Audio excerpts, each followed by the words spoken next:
Dokter bagaimana dokter? 7 tahun. Putusan bagaimana? Berapa pastinya? Bu, foto lahirnya Bu. Beda kayak haus loh. Ya pastinya beda.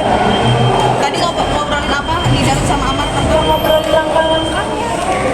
Langkah apa yang harus kita tempuh habis setelah persidangan ini udah gitu. Akan menempuh jalur apa? Apa? Akan menempuh jalur apa mungkin? Belum tahu. Belum ada konsultasi lagi sama PH. Tapi nyangka nggak sih 7 tahun? Nggak nyangka. Makanya shock banget. Asli aku masih shock banget. Sebenarnya aku nggak mau ngomong dulu gitu. Tapi tadi lebih ke menguatkan Bang Amal sama langkah hukum apa yang harus dilakukan. Langkah-langkah apa supaya dia tidak dibalikin lagi ke Nusa Kambangan. Pertama itu dulu. Kalau masalah langkah hukumnya nanti aja dulu. Itu langkah apa supaya dia nggak dibalikin lagi ke MK. Ya mudah-mudahan dengan diwawancara ini Menteri Pak Dirjen menelan lagi kasusnya Bang Amar, aku pantas dia kesana. Asesmennya ditolak dan katanya akan tetap dikembalikan ke MK ya? Oh iya, kan nggak tahu deh tadi asesmen ditolak. Ya kan? Terus kalau ditolak dibalikin ke MK gitu. Gini, kalau itu ke MK apa dibalikin atau tidak dibalikin itu kan dari awal Pak Dirjen kan bahwa permintaan dari Amar sendiri supaya Amar bisa menjadi memperkenalkan dan sidang itu secara offline. Dan itu kan kemudian kan diminta kepada jaksa dan juga kemudian diajukan kepada Dirjen disetujui sehingga kan Amar istilahnya ya menurut emasnya waktu itu bahwa dipejamkan gitu loh selama sidang dipejamkan. Kemudian nanti misalnya akan dikembalikan lagi itu kan memang wewenang daripada Dirjen karena itu kan Amar ada di sini offline Makanya gini melakukan suatu proses persidangan. Nah itu untuk nanti akan dikembalikan ke MK itu ya semua wewenang dan kebijakan daripada Dirjen dan ini pas. Tadi ngobrolin hal tersebut di dalam sama Amar dok. Iya, ngobrolin. Apa kata Kak Amar kalau dibalikin ke MK? Ya intinya cari aku lagi kayak dulu. Ya udah kalau udah mentok cari aku lagi. Gimana Bu?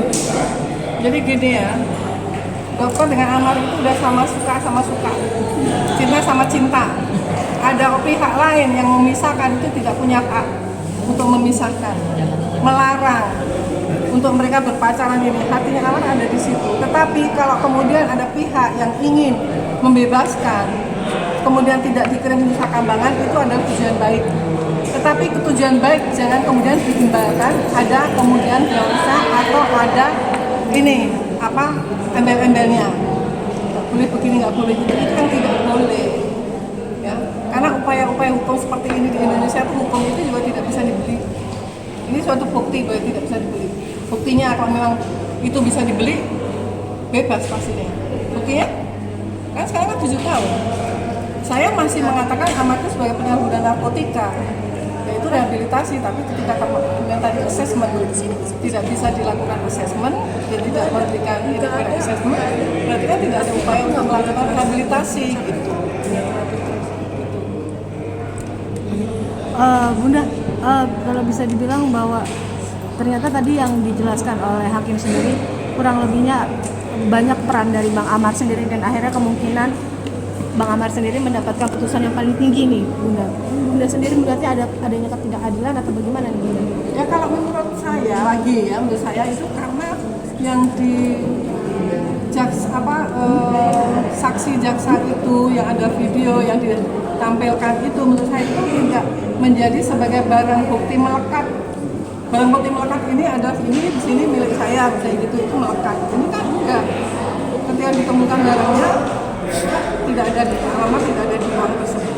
Kemudian memang ada diakui ada di dalam situ. Tapi kemudian kan tiba-tiba barang itu ada di dalam bisa barang ada itu kan ya sesuatu yang aneh. Tapi saya bukan sebagai bangkat ya, saya sebagai pemerhati. Karena nggak boleh bilang saya buatan. Dokter Kamelia, Dokter, mungkin kemarin sempat absen tidak hadir, ini di putusan hadir, mungkin dokter bagaimana? Karena ada yang melarang saya untuk hadir. Kalau enggak Bang Amar gimana timnya? Ya, jadi saya udah harus ngomong ini keputusan. Jadi saya masih dapat ancaman, lalu pihak keluarganya Bang Amar juga meminta untuk saya tidak datang sementara, Tidak boleh ngomong dengan nggak boleh dia. ngomong juga sama media karena ada yang membantu tapi tidak suka dengan hubungan saya sama Bang Amar. Dan sekarang kita lihat hasilnya, kalau dia ingin membantu, kalau Bang Amar bisa bebas, amnesti, kita bisa lihat sendiri hukumannya berapa. Berarti kemarin menerima pengancaman dokter. Yes. Lewat apa dan bagaimana? Buat pengancaman, dan Bang Amar juga bermohon sama aku sama keluarganya untuk udahlah sementara turutin dulu.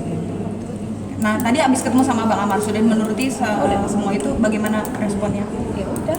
Jadi ya apa?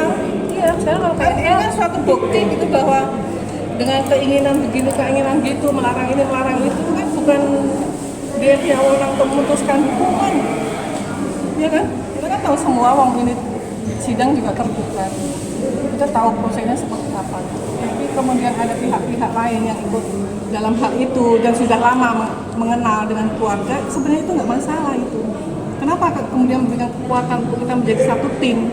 Kenapa justru malah memusuhi gitu loh? Ini yang tidak sebenarnya seperti itu. membantu ikhlas ya tujuannya. Masalah aku ada hubungan sama Bang Amar nanti itu tergantung yang di atas mau. Kalau kita berusaha untuk memisahkan, kalau udah takdirnya ditulis jodoh mau gimana? Tapi kalau sebaliknya, kalau seandainya kita udah berusaha mendekatkan aku sama Bang Amar, kalau nggak jodoh mau gimana? Kan dari awal udah aku bilang urusan jodoh nanti lah, urusan ini aja dulu. Aku kalau nolong orang nggak tanggung-tanggung.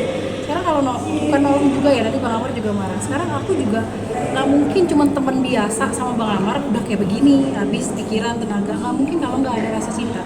Bener nggak? Aku tanya. Kalau aku cuma sekedar temen nih, sampai kayak gini bela-belain, kira-kira mungkin nggak? Cuma tenaga. Mungkin nggak kalau nggak ada rasa perasaan itu ke Bang Amar? Kan enggak. Gitu. Jadi udahlah gitu. Stop drama-drama nggak jelas gini. Munculkan ini yang satu paket segala macam itu yang dimunculkan di mana-mana itu. Itu hal-hal yang Harusnya tujuan kita apa sih? Kita tujuannya sama kok, buat mencari keadilan ke Bang Amar. Kenapa nggak kita jadi satu?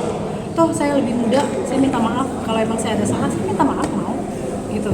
Mungkin kalau melihat mereka ada dari kesalahan dari saya mau minta maaf. Dokter, berarti sekarang status hubungannya apa ya dok? Karena kemarin kan Ya, masih katanya isunya pacaran. Nah, sebenarnya masih. kita ini nggak akan bisa dipisahkan sampai emang benar-benar ada putusan aku. Ya udah aku udah nggak mau lagi sama Bang Amar atau sebaliknya. Ada. Nanti aja lihat ya video-videonya. Selama ini aku tuh datang ngumpet-ngumpet di bawah. Bayangin deh, kesiksa nggak jadi aku, kesiksa nggak jadi Bang Amar. Kayak gitu udahlah.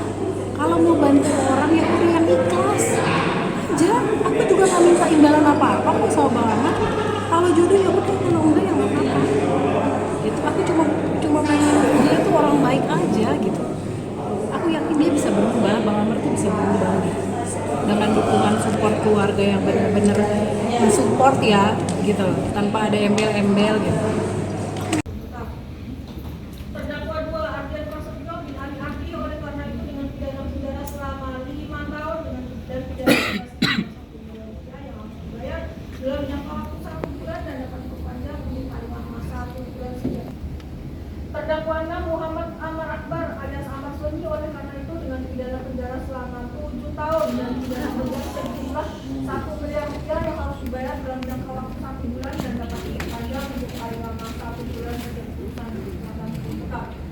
3. Menetapkan jika pidana denda tidak dibayar dalam jangka waktu yang telah ditentukan, kekayaan atau pendapatan para terpidana dapat disita di dalam